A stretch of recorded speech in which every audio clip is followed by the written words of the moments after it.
Real Madridin forması ağdır. Onu palçıqla, tərlə və hətta qanla belə ləkələmək olar. Lakin rüsvayçılıqla yox. Bu sözlər Real Madridin əfsanəvi prezidenti Santiago Bernabeu'ya məxsusdur. Sizi əmin edirəm ki, bu şəxs komandada hal-hazırda baş verənləri öz gözləri ilə görsəydi, bu sözləri dilinə gətirməzdi.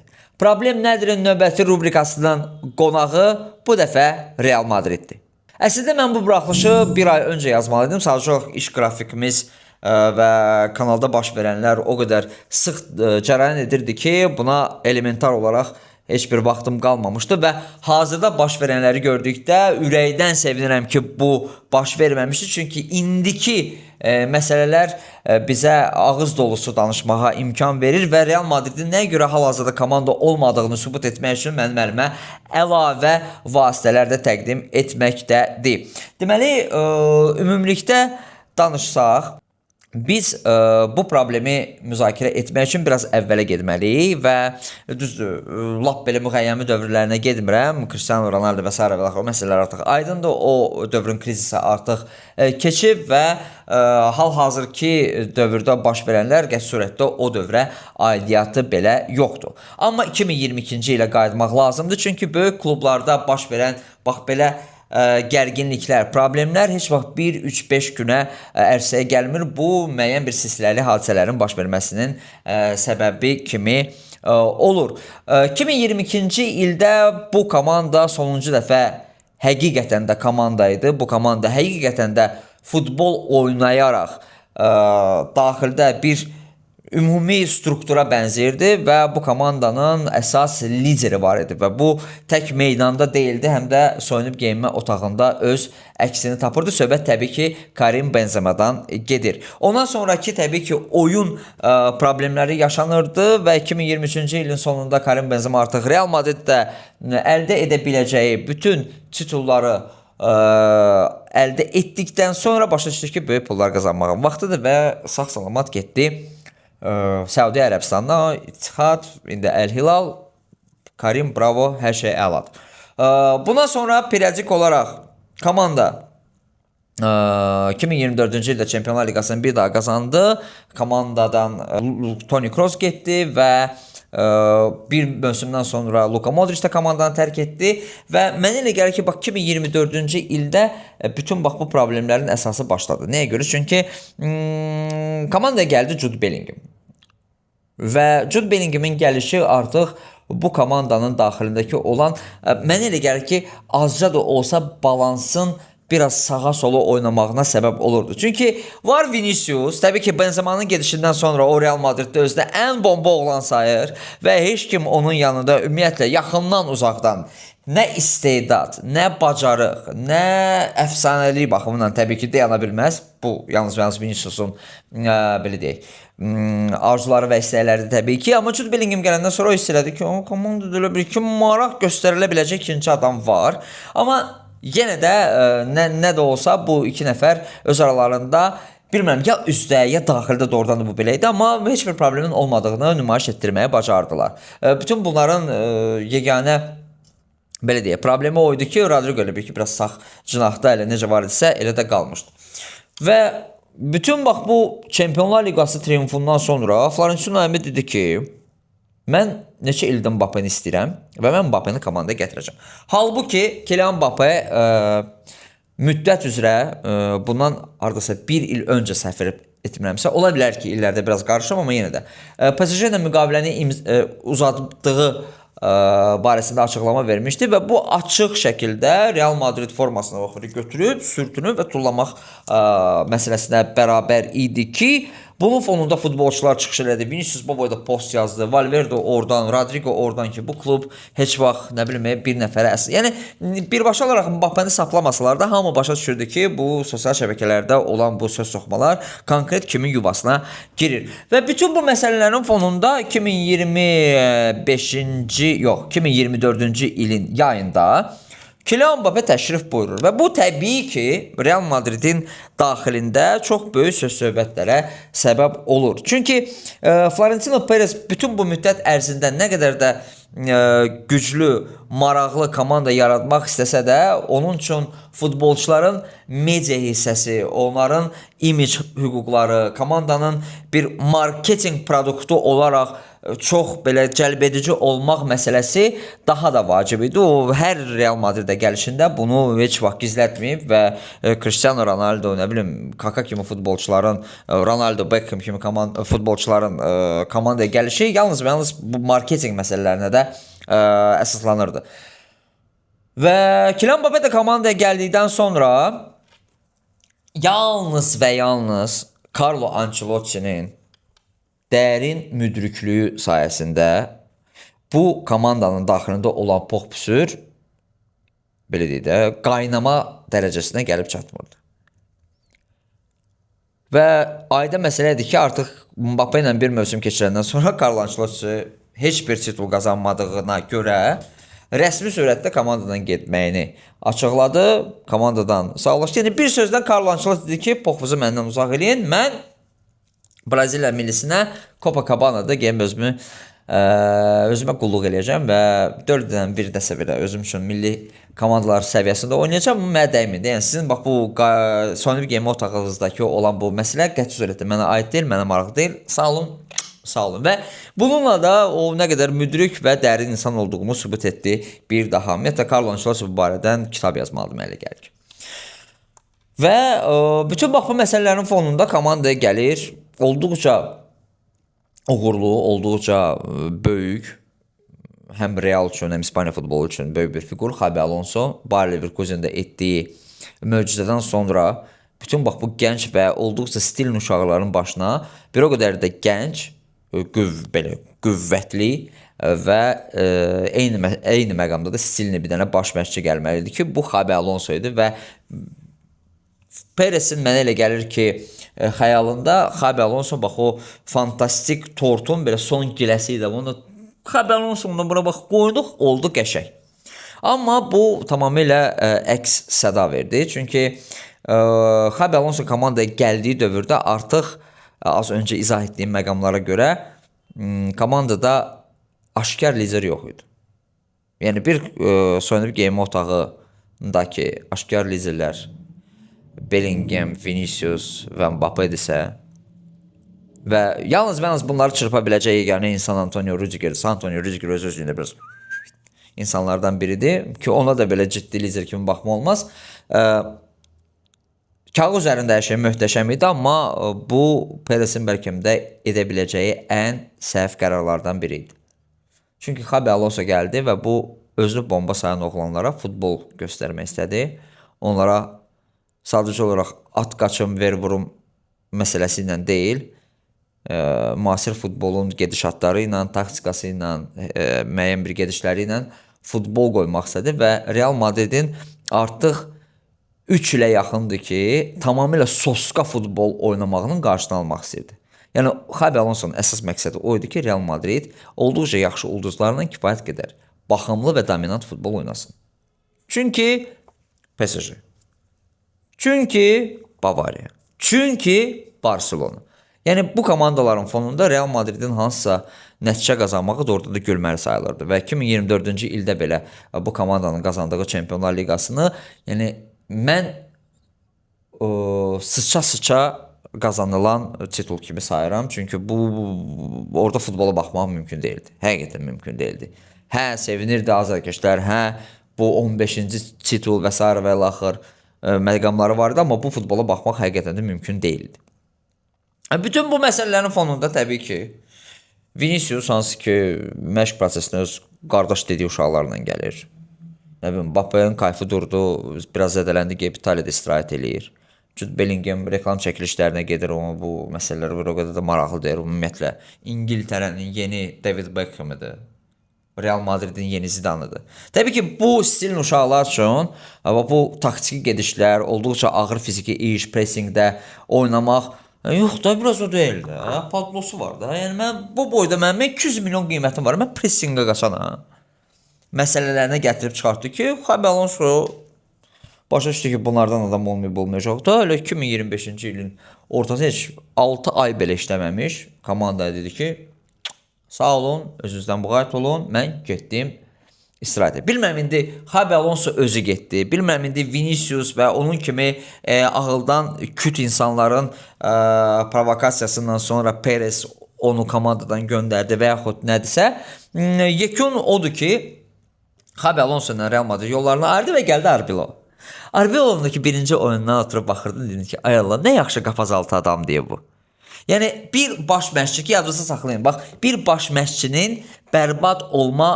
olma nümunəsi, aşkar barizliyi nədən ibarətdir? Əgər Vinicius çıxıb deyirsə ki, filan kəs bomba məşqçisi, bilin ki, bir poxada dərman deyil. Bax, mən bunu sizə əminliklə deyə bilərəm. Əminliklə deyə bilərəm. Çünki Ancelotti ilə də nəsə yola getmirdi, Zidane ilə də nəsə yola getmirdi biraz. Xabi Alonso ümumiyyətlə onun fikrinə görə baş məşqçi deyil.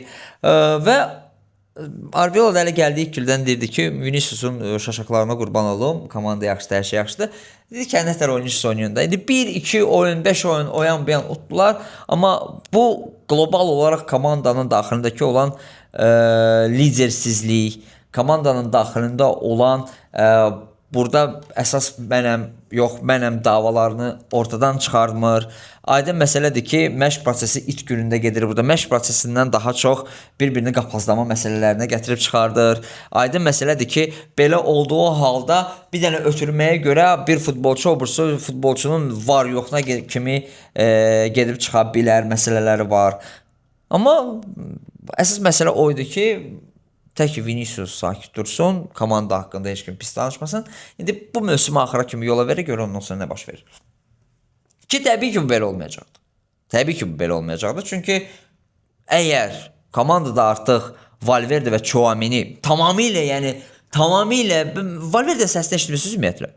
Yəni, bu insanın bilirəm, yəni meydanda o kifayət qədər dəlisov bir futbolçudur. Lazım gələndə bayan kimlərinə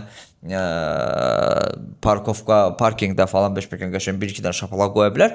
Amma yəni Chouameni ilə onun konflikti mənim üçün sürreal idi də. Yəni bu necə baş verir də belə şeylər. Bu ilə dalaşır, bu ilə dalaşır, bu deyir, bu yaxşı deyil, bu yaxşı deyil, odur və s. və komandada o qədər qruplaşma var ki, Allah göstərməsin. Deməli, Cənubi Amerikalılar birdir, fransızlar birdir, İspan dilində danışanlar birdir.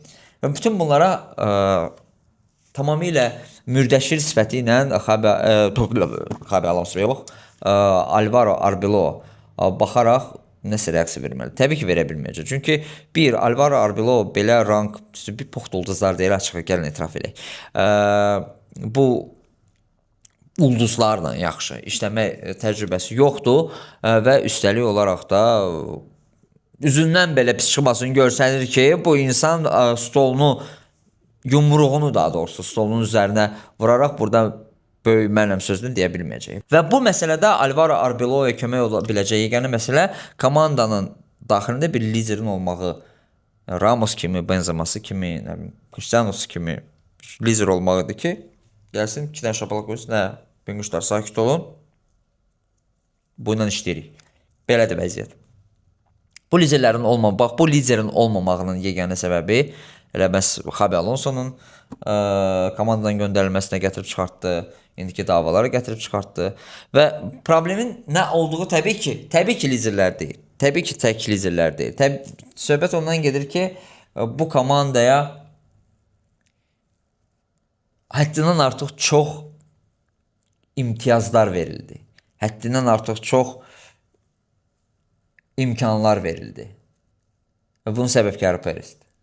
Nə qədər də mənim üçün bu paradoksal fikir səslənsə də, amma Perez olmasaydı Real Madrid hal-hazırda indiki yüksək zirvəsində olmazdı. Çünki əgər Real Madrid hazırkeşləri Calderon'un dövrünü xatırlamırlarsa, o zaman oturun, baxın və Perez'ə şükür eləyin təbii ki. Amma indiki dövrdə Perez'in ideyaları elə bir ki, onun özünü bitirib artıq. Və Florentino Perez'in hal-hazırda etmək istədiyinin səbəbi Galaktikos, təzə stadion və s. və axırdısa, bu sistem müasir futbolçularla işləmir. Hal-hazırda bir komandada 3-4 süper ulduz oynaya bilməz.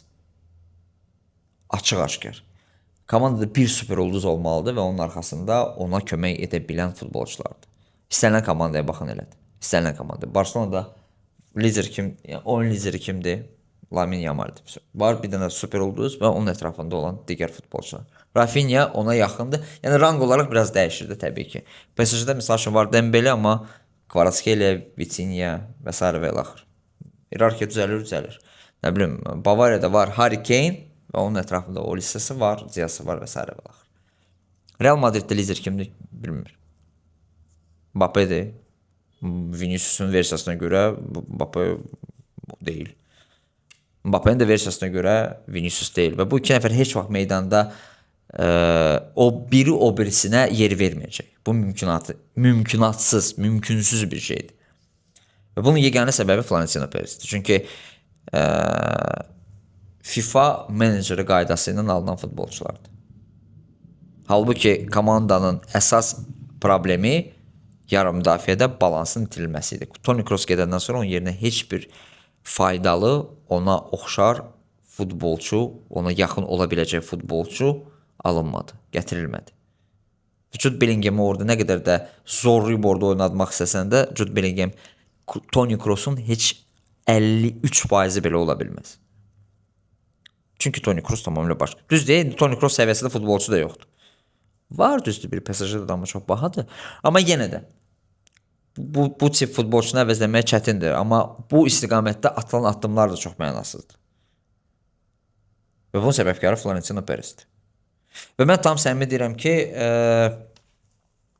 bütün bu məsələlərin yeganə radikal həlli var. Aydın məsələdir ki, Real Madrid Mbappe'ni heç yerə göndərməyəcək. Çox böyük fiqurdur hal-hazırda. İstər pul baxımından, istər marketinq baxımından, istər statistika baxımından. Bu söhbətin badına bəlkə Vinicius gedə bilər. Çünki bütün bu söhbətlərin içində bu nətər təzə müqavilə ilə bir dənə o punktu da əlavə eləməli qalıb ki, məşqçi tualetə gedəndə mənə xəbər verməlidir məsələləri var. Aydın məsələdir ki, Perez bu tip müqavilələri heç vaxt imzalamayacaq. Amma yenə də hər şey ola bilər indiki dövrdə. Ümumilikdə götürsək, mənə elə gəlir ki, Vinicius'u göndərərək bəlkə Jose Mourinho'nu gətirməklə qısa müddətli də olsa bütün bax bu qarın getmələrinin qabağını almalılar. Yeganə variant Jose Mourinho'dur. Çünki Jose Mourinho üçün hal-hazırda Real Madriddəki olan əhval-ruhiyyə bilirsiniz necə, belə qutu kimidir də yəni. Çünki münbit şərait var. Jose Mourinho gəlsin, bax bütün bax bu məsələlərin fonunda özündən bir 8 dənə, 9 dənə konspiroloji ideyada fikirləşdi ki, hamı bizə qarşıdır, nə bilim o bizə qarşı gedir, bu bizə qarşı gedir. Real Madrid sevi oradan onlara kömək eləyəcək. Nə bilim oradan daxildən hansısa futbolçular bir-birindən qırışdıracaq, kimsə rədd eləyəcək. Əsl Mourinho'nun işləmə şəraitləridir və ona görə də qısa müddətli olsa da hətta Vinicius'dan belə heyətdə mənə elə gəlir ki, Mourinho'nun yəni dünya aləm vecinə deyil və istənilən ona qarşı tətbiq edilən argumentə onun zuma kimi cavabı olacaq təbii ki, çünki Mourinho bu həyatda o qədər şey görüb ki, yəni Vinicius və Mbappe'yə inandırım ki, onu heç nədən təcrübələndirə bilməz. Yeganə məqam ondan ibarətdir ki, Perez out söhbəti varsa bu da çox gülməlidir, çünki Perez gedəndən sonra daha pis olacaq. Mən bunu səminliklə deyə bilərəm. Ona görə Real Madrid bax hal-hazırda sabahki günlə ancaq yaşamalıdır. Birisi günü fikirləşə bilməyəcək.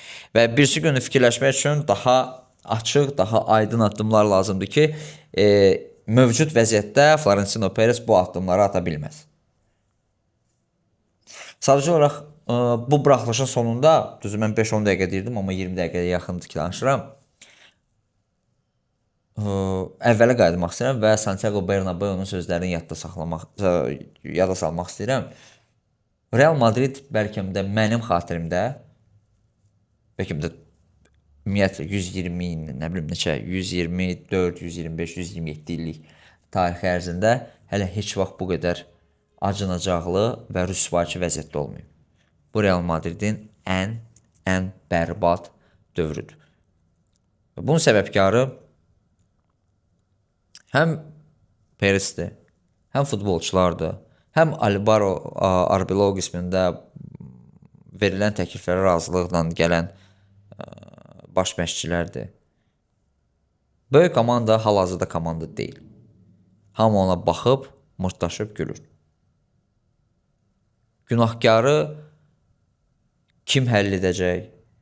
bütün bu problemlər necə ərsəyə gələcək, mən cavab verə bilmərəm. Əminəm ki, bu saat bura Peresi gətirib, Peresdən də sorsaq, o da yox cavabını deyəcək.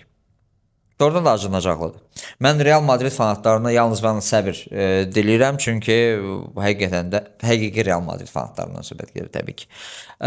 Yalnız və yalnız səbir diləyirəm, çünki indiki dövrdə komandaya baxmaq çox-çox çətindir və El Clasico'da nə baş verəcək Allah kərimdir yəni. Bir dənə ona dua eləyin ki, komanda bütün bu söhbətlərin fonunda sortsin, bir dənə bunları udaq. Çünki El Clasico'da da Barcelona La Liga çempionluğunu rəsmiləşdirsə, bu mövsümlük və ümumiyyətlə son 3 ilin qəbirdaşının mıxlanmasına gətirib çıxaracaq. Bu məsələ ilə bağlı öz fikirlərinizi təbii ki, videonun altındakı şərh bölməsində yaza bilərsiniz. Sizcə Real Madridin problemi nədir? Bu problemləri necə həll eləmək olar və əsası olaraq bu problemlər nə vaxt bitəcək? Özünüzdən və yaxınlarınızdan müğayət olun, kanalımıza abunə olmağı unutmayın və salamat qalın. Gələn oyunlar, yadımdan çıxdı demək.